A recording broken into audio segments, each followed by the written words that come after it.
Jérôme, roman de Jean-Pierre Martinet, chapitre 8, première partie. Doucendre habitait au deuxième étage d'un immeuble vieillot de la rue Zosima, pas très loin du collège Sémivolski. Son appartement se composait d'une chambre minuscule, bourrée de livres et de journaux que l'on devait enjamber pour parvenir aux deux uniques fauteuils en rotin où somnolaient trois chats siamois. Un mélange de chambre d'hôtel louche et de débarras. Malgré tout, ai-je pensé, c'est moins sinistre que chez nous. Mon ancien professeur m'a cédé le passage en s'inclinant légèrement avec un sourire affable. Je vous présente Mr. Micawber et Humpty Dumpty, deux vieux célibataires grognons. Et voici la plus belle, Paulina.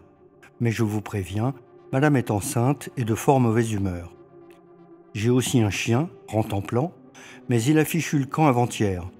Il ne devait plus pouvoir supporter ma gueule. De toute manière, je ne m'inquiète pas, il retrouvera bientôt la maison. C'est le chien le plus intelligent du quartier. Il a pris Paulina dans ses bras et lui a caressé tendrement le ventre. Elle a émis un petit miaulement plaintif et voluptueux. « Pourquoi Paulina ?» lui ai-je demandé en masquant à grand-peine mon trouble. « Pourquoi ?»« Pourquoi pas ?» m'a répondu distraitement Doucendre, sans attacher la moindre importance au côté saugrenu de ma question. « Tenez, je vous la confie 5 minutes pendant que je vais chercher le whisky à la cuisine. Nous boirons le Saint-Émilion après. Prenez-en soin, elle est délicate, susceptible, et elle a la patte leste. » Il a disparu dans la cuisine en sifflotant. Paulina était molle et chaude, plutôt petite comme toutes les siamoises. Elle me regardait amoureusement de ses yeux bleus en amande. Je lui ai murmuré en la caressant. « Sale chintoc, tu as un œil qui dit zut à l'autre, et en plus, la grossesse t'a flanqué un ventre triangulaire, salope. Qui t'a fait ça, hein? Tu es toute humide, Paulina, le poil collé, l'œil voluptueux quand on te caresse, le ventre chaud. Oh oui, si chaud, si tendre. Réponds, Paulina, réponds. Qui est le père? Qui est le coupable? Qui? Tes noms, vite. » J'ai commencé à gifler la siamoise sur le museau, gentiment d'abord, comme pour jouer, puis un peu plus fort. Pourtant, il n'y a rien au monde que j'aime plus que les chats. Mais elle, non. Il n'y avait rien à faire, elle me narguait, elle ne voulait pas m'avouer qui était son amant, elle se contentait d'essayer d'attraper mon nez avec sa patte, comme si j'étais là pour m'amuser. Sale chatte. Il n'y a rien de plus vicieux que les siamoises, toujours en chaleur. Je ne pouvais pas tolérer plus longtemps cette obstination à se moquer de moi. D'une main, je lui ai fermé la gueule pour qu'elle ne miaule pas, et de l'autre, je l'ai étranglée. C'est si mince le cou d'un chat, si fragile. On peut le broyer entre ses mains comme un poussin. Paulina m'avait défié, elle avait payé, rien de plus normal. J'ai glissé en hâte le cadavre de la bestiole sous le lit de M. Doucendre et je suis revenu m'asseoir. Mon cœur battait à une allure folle et lorsque mon ancien professeur est revenu de la cuisine, il n'a pu s'empêcher de me faire remarquer que, vraiment, il me trouvait de plus en plus bizarre. « Vous savez à qui vous me faites penser en ce moment, Jérôme ? À Boris Karloff, dans Les Vieux Frankenstein. Il ne manque qu'une petite fille pour vous offrir des marguerites. Sans blaguer, le maquillage blanc, l'air absent. Vous êtes parfait, mon vieux. Moteur. » Je ne sais pas pourquoi j'ai stupidement éprouvé le besoin de me justifier. Doucendre ne me demandait rien, pourtant. M'avait-il observé dans la cuisine pendant que j'étranglais Paulina? Je devais absolument rester sur mes gardes. C'est que, voyez-vous, monsieur, votre chatte m'a échappé et s'est enfuie par la fenêtre. Comme nous sommes au 2e étage, j'ai eu peur, bêtement, oui, je l'avoue, peur qu'elle ne s'écrase sur le trottoir. Je connais les siamois, ils ont souvent des réactions bizarres, surtout les femelles. Les siamoises neurasthéniques sont portées au suicide, c'est bien connu, et Paulina ne m'a pas paru tellement gaie. Doucendre s'est contenté de me faire remarquer doucement que la fenêtre n'était pas ouverte et que de toute manière, sa Paulina n'avait jamais eu de tendance suicidaire. C'était une robuste petite chatte, tout à fait équilibrée, presque toujours en chaleur, mais enfin, il n'y était pour rien. À vrai dire, monsieur Doucendre, elle voulait sortir, alors je lui ai ouvert la fenêtre. Je n'aurais peut-être pas dû, mais voilà, dès qu'un chat me demande quelque chose, je suis incapable de lui résister. Ne m'en veuillez pas, je suis comme ça. Il m'a tapé sur l'épaule en éclatant de rire. Mais bon sang, Jérôme, ne vous en faites donc pas pour Paulina. Elle est sûrement bien trop heureuse que vous lui ayez ouvert la fenêtre. C'est une sale petite coureuse. Elle ne pense qu'à gambader de balcon en balcon avec son gros ventre. Que voulez-vous? Je l'aime, je n'y peux rien. Je suis bien obligé de la prendre comme elle est. J'ai fait semblant d'avoir l'air soulagé. Ah, vous avez un balcon? Je suis rassuré. Oui, je respire. Doucendre s'est approché de moi et m'a murmuré à l'oreille d'une voix de conspirateur. À vrai dire, Jérôme, ce n'est pas Paulina qui me préoccupe en ce moment, mais mon pauvre chien. J'ai une confession à vous faire. Je vous ai menti au sujet de Rantanplan. Ce n'est pas le chien le plus intelligent du quartier, loin de là. À vrai dire, c'est même le plus stupide. Il trouve le moyen de se perdre dans mon appartement. Vous vous rendez compte? Un chien de plus de 12 ans. Alors il aboie jusqu'à ce que je le prenne dans mes bras. En plus, il lui manque une patte.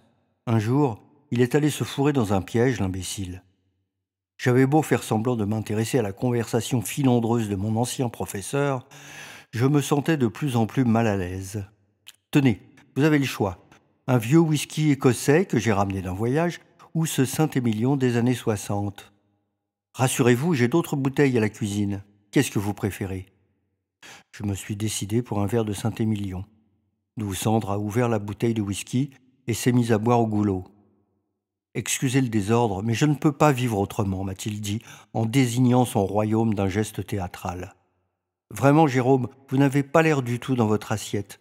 Je suis presque confus de vous avoir un peu forcé la main pour venir prendre un verre chez moi. Il ne faut pas m'en vouloir, j'avais absolument besoin de me confier à quelqu'un. Au contraire, monsieur, je suis ravi d'être avec vous. Tout à fait ravi, comblé presque. Vous n'en donnez pas tellement l'impression pourtant, mon cher. C'est Paulina qui vous a mis dans cet état? Elle semble vous avoir bouleversé. Beaucoup plus que mes projets de suicide. Je dois bien reconnaître qu'ils vous ont laissé étrangement indifférent. Pourtant, mon attitude n'est pas sans grandeur. Vous auriez pu au moins me le faire remarquer. Enfin, passons, passons. Ce n'est pas très grave finalement. Je n'ai pas besoin d'encouragement. Nous ne sommes pas au cirque ici, que diable. Le saut de la mort, je l'exécuterai tout seul, et sans musique. Tenez-vous le pour dit, jeune homme. Je ne m'en dis pas vos sanglots. Et maintenant, trinquons. J'ai eu brusquement l'impression de me retrouver en face de M. Cloret, un peu comme si je n'avais jamais quitté la rue des Papillons Blancs. Il n'avait fait que changer rapidement de costume pendant que je me branlais dans le frigidaire, et il avait posé sur son visage un masque en caoutchouc, imitant à la perfection les traits de mon ancien professeur de lettres. Toutes ces manipulations étaient écœurantes. J'avais affaire à des comédiens de très grand talent, habitués aux grimages les plus délicats. Monsieur Cloret avait emprunté la voix de Doucendre pour continuer à me persécuter au-delà de la mort. Si grande compassion, Jérôme, si grande compassion, mon cher. Mais oui, il n'y avait pas de doute, ces expressions m'étaient familières. Si grande compassion, Jérôme, si grande compassion. Que savez-vous de votre douleur en moi, Jérôme? Et moi, que sais-je de ma douleur en vous? Nous sommes là, assis l'un en face de l'autre, comme deux vieux époux fatigués de la vie, méfiants, presque hostiles. Et pourtant, quelle tendresse encore dans leur regard. Je me suis jeté sur Doucendre, enfin sur celui qui se faisait passer pour Doucendre, et j'ai tenté de lui arracher son masque. Je n'ai réussi qu'à écorcher le visage de mon ancien professeur, et je me suis rassis aussitôt, en balbutiant des mots d'excuse.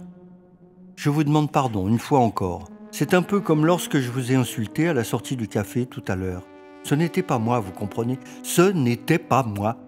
J'ai eu le sentiment que vous n'étiez pas, monsieur Doucendre, mais une horrible contrefaçon. Vous disiez des mots que j'ai déjà entendus il n'y a pas si longtemps. Et surtout votre voix. Enfin, je veux dire, ce n'était pas votre voix. Doucendre me dévisageait sans indulgence, tout en se passant un tampon imbibé d'alcool sur la figure. Je lui ai trouvé un air rusé brusquement. Au fond, je le connaissais fort peu. Il fallait que je me méfie. Il n'était peut-être pas si différent des autres que je l'imaginais, après tout. Peut-être même me haïssait-il secrètement, sans oser se l'avouer vraiment. Solange me répétait souvent « Reste toujours sur tes gardes, Jérôme, toujours, même avec tes amis les plus fidèles, surtout avec eux. » Comment va Solange, Jérôme? Je n'ai pu m'empêcher de sursauter, comme un homme que le réveille brutalement au milieu de la nuit. « Oui, Solange, comment va-t-elle » Je voulais vous demander de ces nouvelles au café et j'ai complètement oublié. J'espère que vous ne m'en avez pas voulu. Solange va bien, monsieur, je vous remercie. Je n'ai pu balbutier que ces pauvres mots et je me suis tu aussitôt. Il n'y a rien de plus horrible que de se rendre compte soudain que même vos pensées les plus secrètes ne sont pas à l'abri. La nudité totale, obscène, plus aucune protection, le dehors terrifiant. On m'avait expulsé de chez moi, je n'avais plus nulle part où aller. Doucendre campait dans ma tête, il s'était installé sans rien dire. Pour le moment, il était encore discret, il marchait à pas de loup, comme un cambrioleur sur la neige, mais peut-être que bientôt, si je le laissais faire, il installerait dans mon pauvre crâne un métro ultramoderne, un cinéma permanent, un réseau d'espionnage, une station de taxi, une centrale nucléaire, un jardin d'enfants, un avortoir, un lycée pilote, une chambre des députés, un camp de concentration, une fabrique de préservatifs, une caserne, un asile d'aliénés, un ciné-club, une couveuse artificielle, un club de judo, une gare de triage, un aéroport, que sais-je encore? Comment savoir où il s'arrêterait? Quand un homme s'installe dans votre crâne, avec armes et bagages, vous n'avez plus qu'à lui céder la place et à aller vous installer ailleurs. J'ai demandé d'une voix blanche un autre verre de Saint-Émilion. Doucendre m'a servi en me souriant et m'a demandé si son vin me plaisait. Sans doute espérait-il me faire oublier la déplorable impression que m'avait laissée sa question indiscrète. Car les années 60, vous savez, ce n'est pas un mauvais cru, loin de là. Il y en a de plus grands, certes, mais enfin... Reconnaissez, Jérôme, reconnaissez, rendez hommage. Car enfin, honnêtement, entre nous, ce n'est pas tous les jours un vin pareil, il faut dire. J'étais bien obligé d'approuver. Comme d'habitude, je me sentais en position d'infériorité. À genoux, Jérôme, à genoux, et rendez hommage à votre vieux professeur, car sans lui vous ne seriez rien. Je vous ai donné mon savoir, ma chair, mon sang. Alors s'il vous plaît, soyez donc un peu moins ingrat. Le masque que vous avez essayé d'arracher avec vos ongles tout à l'heure, c'est mon visage. Je suis désolé, mais c'est comme ça. Je ne suis plus en vie depuis très longtemps. Mais entre nous, mon cher, je ne suis pas le seul. Mon visage, oui, il n'a pas fini de vous faire trembler, soyez-en sûrs. Curé de la guillotine? Peut-être. Je ne vous décevrai pas. J'ai embrassé les pieds de mon vieux professeur et j'ai attendu qu'il m'ordonne de me relever pour reprendre ma place. Allez, Jérôme, allez en paix, et ne recommencez pas. Je ne vous en veux pas. Les morts sont bien plus indulgents que vous ne semblez le croire, jeune homme. Relevez-vous, reprenez place sur votre fauteuil, et répétez après moi. Il y a longtemps que je n'ai pas bu un vin rouge de cette qualité. Répétez, répétez. Je me suis exécuté à contre-cœur. Il y a bien longtemps, monsieur, que je n'ai pas bu un vin rouge de cette qualité. Encore une fois, il y a bien longtemps que je n'ai pas bu un vin rouge de cette qualité. Bien, Jérôme. Je vois avec plaisir que vous savez encore qui commande ici. Maintenant, si vous y tenez, vous pouvez vous aussi dire quelques mots. Même les critiques, je les accepte, jeune homme, oui. Je ne suis pas un tyran, que diable. Alors parlez, mais s'il vous plaît, ne me prenez plus pour un autre. Je m'appelle Doucendre, Louis Doucendre. Cela ne peut être mis en doute. Tenez-vous-le pour dit. Et maintenant, buvons. Je ne mentais pas tout à l'heure, monsieur. C'est vrai, il y a bien longtemps que je n'ai pas bu un vin rouge de cette qualité. Je dois le reconnaître. Je m'incline. Remarquez, je ne suis pas vraiment un connaisseur. Doucendre s'est mise à rire. Je vous mets à l'aise tout de suite, Jérôme. Moi non plus. À vrai dire, je suis même à peu près incapable de faire la différence entre un vin vieux et une bouteille de vinaigre. Sans blaguer, oui. Il avait retrouvé son air bonhomme et il tirait calmement sur sa pipe en caressant Mr. Micawber. Voyez-vous, mon petit, une bonne pipe et un siamois fidèle, c'est peut-être ça la vraie vie après tout. Et aussi, bien sûr, quelques livres triés sur le volet. Eux, au moins, ne vous trahissent jamais. En ce moment, je savoure ma bouffarde. Cette activité paisible éloigne les mauvaises pensées. Et vous, les petits messieurs roses et fardés, vous ne comprenez pas ça? Je me suis machinalement retourné pour voir à qui il pouvait bien s'adresser, mais non, il n'y avait personne derrière moi. Doucendre m'a tapoté le ventre avec le bout de sa pipe. Cette familiarité m'a un peu déplu et je me suis instinctivement reculé. Décidément, Jérôme, je vais finir par croire que vous vous méfiez de moi. Pourtant, je suis votre ami, n'en doutez pas. Allez, encore un verre de Saint-Émilion. Avec plaisir, oui, monsieur. Il est fameux, il réchauffe le cœur, et croyez-moi, j'en ai bien besoin en ce moment. Si vous saviez comme j'en ai besoin, moi aussi, Jérôme. L'alcool est devenu mon seul ami. Il n'y a que grâce à lui que j'arrive à contempler mon cœur et mon corps sans trop de dégoût. Je pense souvent à cette plainte de l'empereur, à la fin de l'impératrice Yang Weifei. Que ce monde est glacé. Oh oui, comme il est glacé. Mizoguchi avait raison. Maintenant que je suis mort, je m'en rends encore mieux compte. Un monde atroce, sans amour. Une planète morte. C'est ainsi. Il faut bien s'y résigner. Doucendre a essuyé furtivement une larme en surveillant du coin de l'œil mes réactions. Il avait beau faire, il ne parvenait pas à m'émouvoir. Glacé, glacé. Vous ne pouvez pas imaginer, Jérôme. Les vivants ne peuvent pas. Même vous, qui êtes si intuitif. Pour cela, il faut vraiment franchir le pont. Vous aimez toujours autant le cinéma, Jérôme? Toujours la même passion pour Mizoguchi, pour Dreyer, pour Lang, pour Bresson? Je ne vais plus au cinéma depuis bien longtemps, vous savez. Cela ne m'intéresse plus.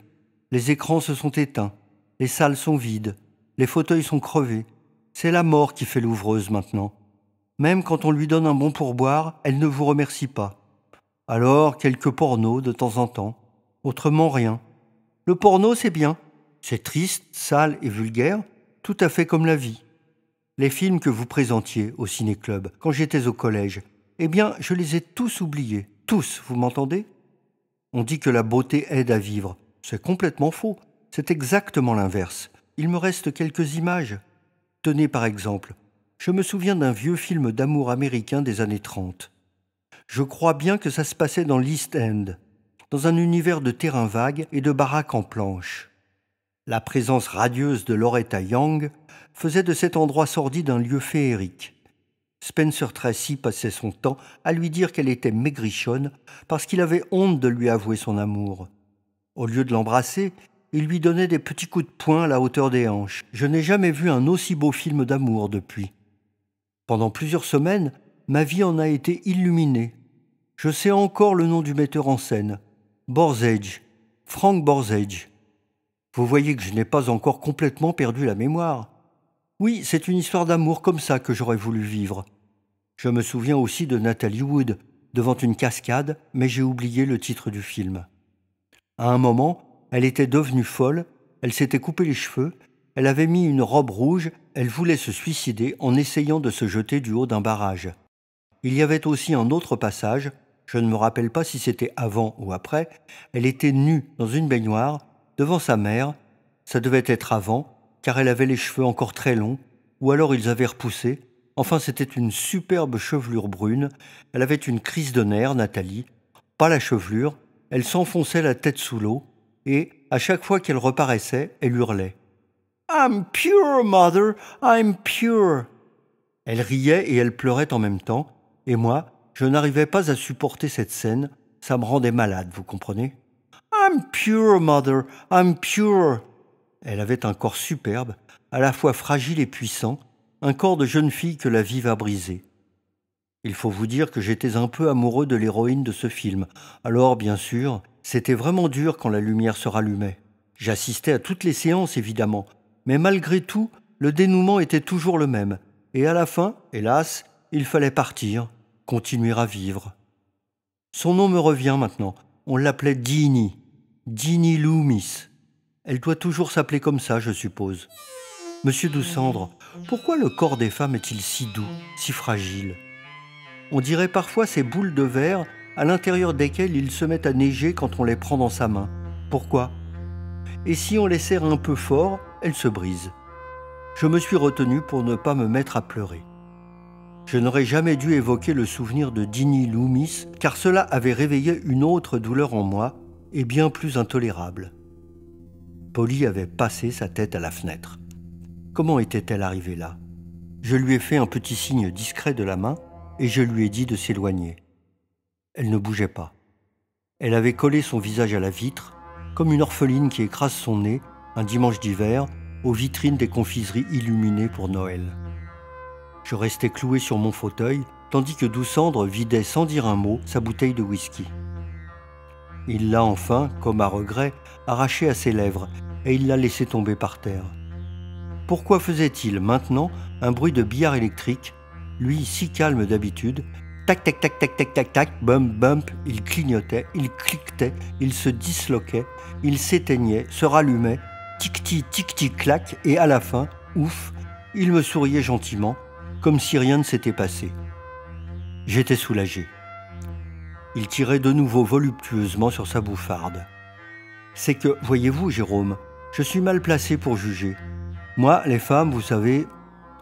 Maintenant, j'essaie de vivre sans désir, mais ce n'est pas facile. Parfois, j'ai l'impression d'être déjà dans mon cercueil, j'attends qu'on rabatte le couvercle et que ce soit fini, enfin. De toute manière, c'est une question de jours maintenant. 43 exactement. Vous vous rendez compte? 43 jours, 43 nuits et adieu. Sans attendre ma réaction, il est allé à la cuisine. Il est revenu en brandissant triomphalement une deuxième bouteille de whisky. Mon seul espoir, c'est le prochain verre. Regardez bien, Jérôme, et dites-moi si je tremble. Il a placé la bouteille de whisky sur sa tête en écartant les bras comme un équilibriste. À vrai dire, je n'avais aucune envie de porter un jugement quelconque sur son petit numéro. J'étais bien trop occupé maintenant à surveiller Mr. Micawber et Humpty Dumpty du coin de l'œil. Ils avaient l'air de vouloir aller fourrer leur vilain museau sous le lit où j'avais caché le cadavre de Paulina. Depuis un petit moment déjà, ils fouinaient dans la pièce en émettant de temps en temps des miaulements plaintifs. Doucendre, à mon grand soulagement, a expulsé les deux matous dans le couloir et a refermé la porte d'un coup de pied rageur. Ils sont odieux, ces chats. Je ne sais pas ce qu'ils ont en ce moment. En tout cas, je n'arrive pas à les supporter. Il a repris sa place dans le fauteuil et s'est absorbé dans le décapsulage de sa bouteille de whisky. Je vais vous dire, Jérôme, il y a même des jours où j'ai envie de les étrangler de mes propres mains. Son regard a croisé le mien et j'ai baissé les yeux. Je me suis senti de nouveau horriblement mal à l'aise. Je me suis efforcé de détourner la conversation. « Et vous, monsieur, vous en voyez des pornos ?» Doucendre a bu une large rasade de whisky et m'a tendu la bouteille. « Goûtez-le, il est extra. »« Je vous remercie, j'ai assez bu depuis hier soir. Je commence à me sentir légèrement barbouillé, vous savez. »« Oui, ça m'arrive, mais je suis loin d'être aussi enthousiaste que vous. Basse production. Peu de ces films ont un réel intérêt. En plus, les hommes n'y sont pas très beaux en général. Un sexe et rien d'autre. Toujours un peu vulgaire. Des étalons en quelque sorte. Un côté hara nazi. Non, vraiment, cela ne me passionne pas. » Je n'écoutais plus ce que me disait Doucendre. Un seul mot m'avait frappé, siamoise.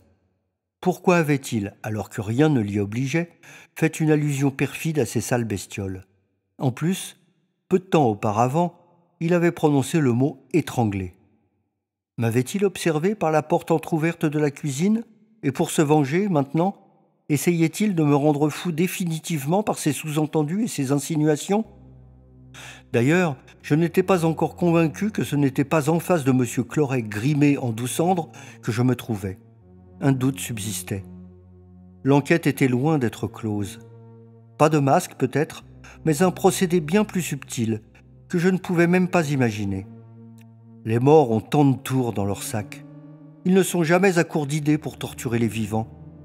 Si grande compassion, Jérôme, si grande compassion. Vraiment, cette situation devenait intenable. Je me suis levé brusquement et j'ai fait mouvement vers la porte. Mon ancien professeur, toujours souriant, s'est levé et m'a ramené doucement à mon fauteuil. « Voyons, mon cher, on ne s'en va pas comme ça. Nous avons encore des tas de choses à nous raconter, j'en suis persuadé.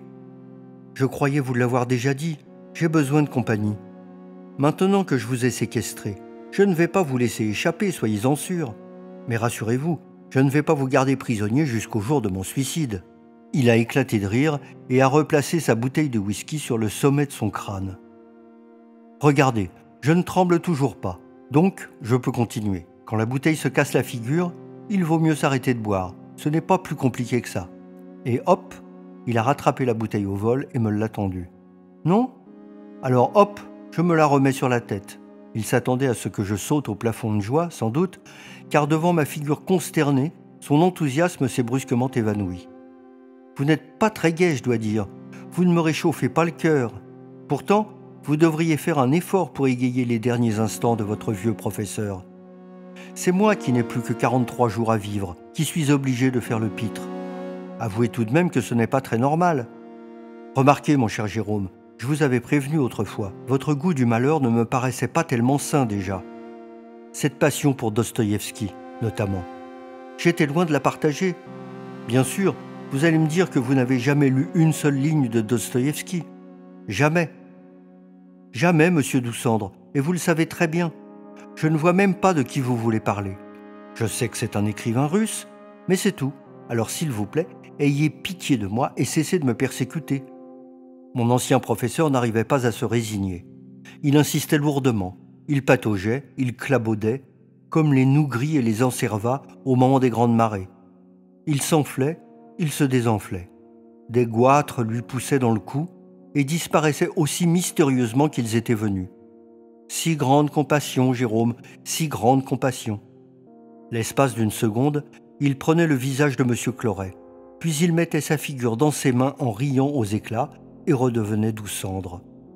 Il se curait le nez avec application, roulait méticuleusement les crottes entre ses doigts et les projetait une à une sur le mur, d'une pichenette fort adroite, j'étais bien obligé de le reconnaître. Quel métier, j'étais ébloui. Il avait dû passer des années à s'entraîner. Lentement, les petites boules noires formaient des lettres sur le mur blanc. P, A, U. J'ai demandé à M. Doussandre d'arrêter de me torturer. Je l'ai supplié, je me suis tordu les mains, mais il a continué. L, I, N, A. J'ai poussé un hurlement. Je tremblais tellement fort que mon bourreau m'a secoué longuement pour me faire revenir à moi, sans doute parce qu'il ne pouvait pas supporter de voir sa proie lui échapper. Il avait l'air affolé. Il m'a donné de petites claques sur le visage, puis, en désespoir de cause, il a essayé d'introduire sa bouteille de whisky entre mes dents obstinément serrées. « Mais pourquoi, Jérôme? Enfin, pourquoi? Détendez-vous, enfin, voyons. Je ne vous veux pas de mal, je suis votre ami. Même si vous ne le croyez pas, si vous voyez en moi je ne sais quelle créature monstrueuse, je suis votre ami. Allons, détendez-vous. Cessez de lutter contre des ennemis invisibles. Contre eux, on ne gagne jamais. Essayez de vous accommoder. Réfugiez-vous dans une neutralité prudente. C'est la seule habitude raisonnable, croyez en ma vieille expérience. Faites la paix avec vos ennemis. Un pacte de non-agression, c'est ce qu'il y a de mieux à faire, je vous assure. L'angoisse ne disparaît qu'avec la mort, alors à quoi bon? Détendez-vous, respirez profondément, respirez. Une nouvelle fois, j'ai eu l'impression de me retrouver sur une table d'opération. Respirez, respirez, calme, calme, voilà, faites la planche. Vous êtes sur une mer calme, par une belle matinée d'été. Les mouettes vous frôlent de leurs ailes. Vos mains se tournent vers la lumière. Vous vous endormez. Voilà. Calme, si calme. Plus rien ne vous concerne vraiment. Si grande compassion, Jérôme, si grande compassion. Je ne veux que votre bien. Pourtant, avec quelle rage vous m'avez étranglé, et cloué les pieds, alors que je ne pouvais plus me défendre. Mais je ne vous en veux pas. Je vous parle de ces régions où l'on n'a plus de haine. Détendez-vous, détendez-vous. Nous ne vous ferons aucun mal. Nous n'avons pas de rancune. Nous ne sommes qu'amour. Si grande compassion, si grande. J'ai fait un effort immense pour me lever. Permettez que je prenne congé, monsieur. Au moment où j'avais enfin réussi à quitter mon fauteuil, Doussandre m'a agrippé par la manche de mon chandail. « Non, non, Jérôme, vous ne partez pas. » Puis, comme s'il avait eu peur que son ton autoritaire ne me renforce dans sa volonté de lui fausser compagnie, il m'a souri en me prenant la main. Il me regardait avec des yeux langoureux. « J'ai besoin de vous. Restez encore un peu, je vous en supplie. Ayez pitié d'un pauvre vieillard solitaire qui n'a plus que 43 jours à vivre. » Son humilité me paraissait vraiment exagérée. Il me semblait discerner, dans le ton de sa voix, malgré la douceur caressante, lécheuse, quelque chose de rampant, de sournois, de vaguement menaçant. J'éprouvais le même malaise indéfinissable que devant ces éclairs de chaleur qui, parfois, en plein cœur de l'été, déchirent le ciel gris dans un silence de tombeau. J'ai essayé d'inventer un prétexte pour quitter enfin ce piège à rats. C'est que ma mère m'attend, elle m'attend, oui. Vous comprenez, elle m'attend. Elle doit se ronger les sangs. Je devais lui ramener quelques provisions pour le repas de midi. C'est qu'elle est presque aveugle, vous savez. Elle n'a que moi maintenant. Je n'ai pas le droit de l'abandonner, car elle a toujours veillé tendrement sur moi. Si je m'étais coupé, elle saignait, oui. Si j'avais sommeil, elle bâillait. En ce moment, elle est un peu souffrante. Le cœur, je crois bien. Alors je dois veiller sur elle encore plus attentivement que d'habitude. S'il lui arrivait malheur, je ne me le pardonnerais jamais. J'ai eu honte brusquement de mes misérables mensonges. Je n'ai pu soutenir l'éclat du regard de Doucendre et j'ai baissé les yeux. Ma voix était si balbutiante qu'il devait être absolument impossible de croire une seule seconde à ma sincérité. « Je comprends, Jérôme, je comprends. » Il faisait semblant de croire mes pauvres racontards et je me sentais affreusement humilié. Je me sentais minuscule sur mon fauteuil en rotin, un bambin de 8 ans qui écoute avec de grands yeux étonnés. Doucendre avait retrouvé sa belle assurance professorale. Il continuait à noyer la moindre de ses phrases dans un flot de références culturelles, comme s'il avait été absolument incapable d'éprouver un sentiment vrai, simple, dépouillé de tout fatras littéraire ou artistique. Même l'authenticité, la souffrance palpable, à vif, empruntait chez lui la parure clinquante des vieilles coquettes outrageusement fardées. Ce n'était plus un être humain, mais un champ stérile jonché de cadavres, un charnier. Ses projets de suicide eux-mêmes avaient quelque chose de truqué. Doucendre mendiait les applaudissements, comme un vieux cabotin qui gesticule devant une salle à moitié vide. Il citationnait, il montait sur ses grands chevaux, il pointait vers le ciel un index vengeur, il mettait son cœur à nu devant moi, il reniflait, il toussait, il éructait, il postillonnait, il se levait, il se rasseyait, il sautait d'un fauteuil à l'autre pour me montrer comment il était en forme à près de 60 ans, et à 43 jours de sa mort, oui, 43 jours, son visage se déformait comme celui du grand méchant loup dans les dessins animés. Il s'accrochait au rideau, il me tapait rageusement sur la tête avec ses 2 poings, il essayait successivement plusieurs faux nez, mais aucun ne lui allait. Il m'a même semblé, un bref instant, qu'il pissait contre un réverbère.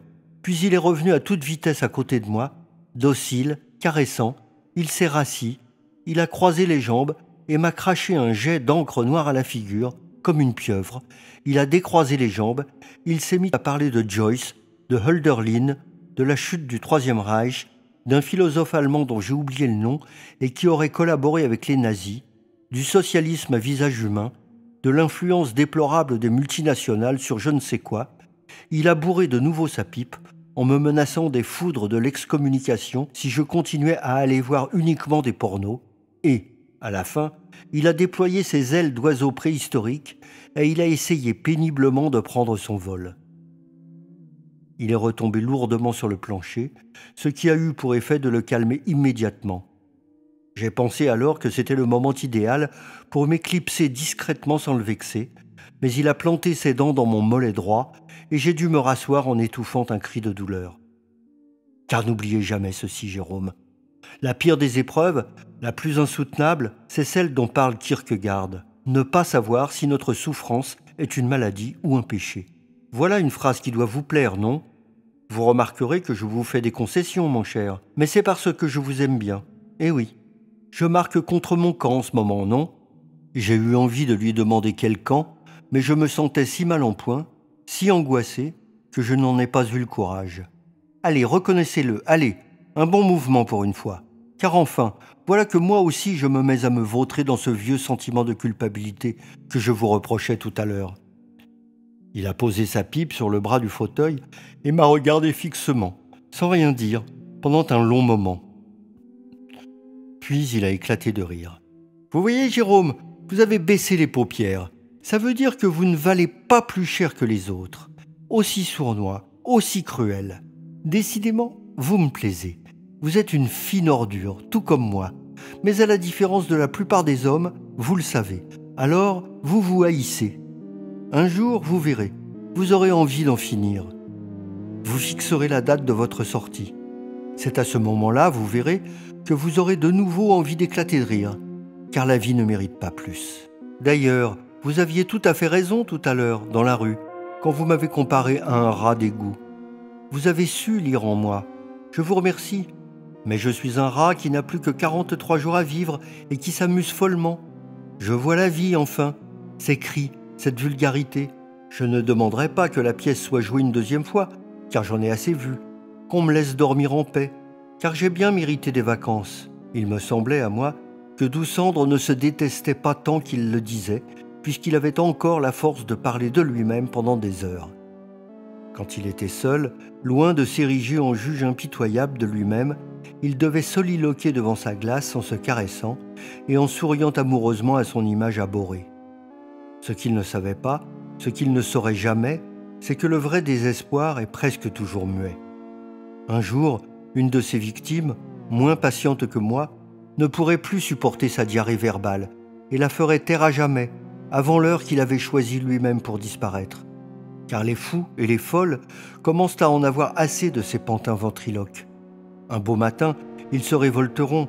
Alors, méfiance, oui, ce sera un assez réjouissant carnage. Doucendre poursuivait son monologue. J'avais l'impression de ne plus exister, de ne pas avoir plus de consistance que le nuage de fumée qui sortait de sa pipe. Il ne devait pas être loin de midi maintenant, dans la nuit du temps. Comme dans ces cauchemars où l'on ne parvient pas à faire le moindre geste pour échapper à un danger innommable qui se rapproche inexorablement, je restais cloué sur mon fauteuil. De temps en temps, je jetais un coup d'œil discret vers le lit. Mais non, Paolina était bien morte. Heureusement, il n'y avait aucun risque qu'elle reparaisse.